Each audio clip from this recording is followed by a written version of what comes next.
Vice President Kamala Harris's running mate, Tim Walz, expressed his disappointment over losing to President-elect Donald Trump in his first interview since the November election. Speaking with Minnesota's KSTP-TV on Thursday, the governor admitted, So yeah, I was a little surprised. I thought we had a positive message, and I thought the country was ready for that. He stated that the atmosphere at rallies and events he attended gave him the impression that momentum was on their side, but this did not hold true in the end. Walz described being selected as Harris's running mate as a privilege and an honor to be part of the Democratic ticket. It wasn't my decision to make. That was the vice president's decision. Did they make the right, as I said, in this campaign, when you asked the question, are there things you could have been done differently? Since we lost, the answer is obviously yes. On this one, I did the best I could. He expressed gratitude for serving alongside Vice President Harris and for the chance to see more of America during the campaign. When asked whether he contributed positively or negatively to Harris's campaign, Walz declined to judge, saying that history would decide. He acknowledged that losing the election implied some things could have been done differently, but insisted he gave his best effort.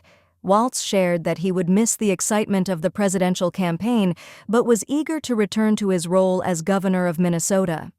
He said, Here now, and having the privilege to be able to continue to do this work feels really good. And I'm actually really looking forward to this, a legislative session with some different dynamics around it. Harris and Walz became the first Democratic ticket to lose the popular vote since 2004, as Trump and his running mate, J.D. Vance, secured key battleground states and gained ground in traditionally Democratic areas. A senior advisor for the Harris campaign revealed that internal polling never predicted a victory over Trump. The advisor explained that, I think it surprised people because there was these public polls that came out in late September, early October, showing us with leads that we never saw. It was just basically a race that in the battlegrounds was 46-47, 47-48. So that's not where we started. We started behind. She was able to climb out. I think even after the debate, we might have gained, 0.51. It wasn't a race that moved a lot.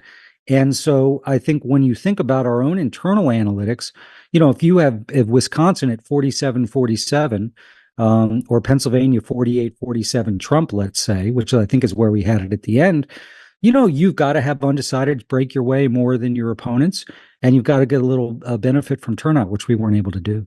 David Plouffe, a top aide for Harris's campaign, stated on the podcast Pod Save America. But at the end of the day, I think the political atmosphere, the desire for change, all those fundamentals that you've spent a lot of time talking about really presented huge challenges for us. So, we got there, but we didn't get the breaks we needed on Election Day.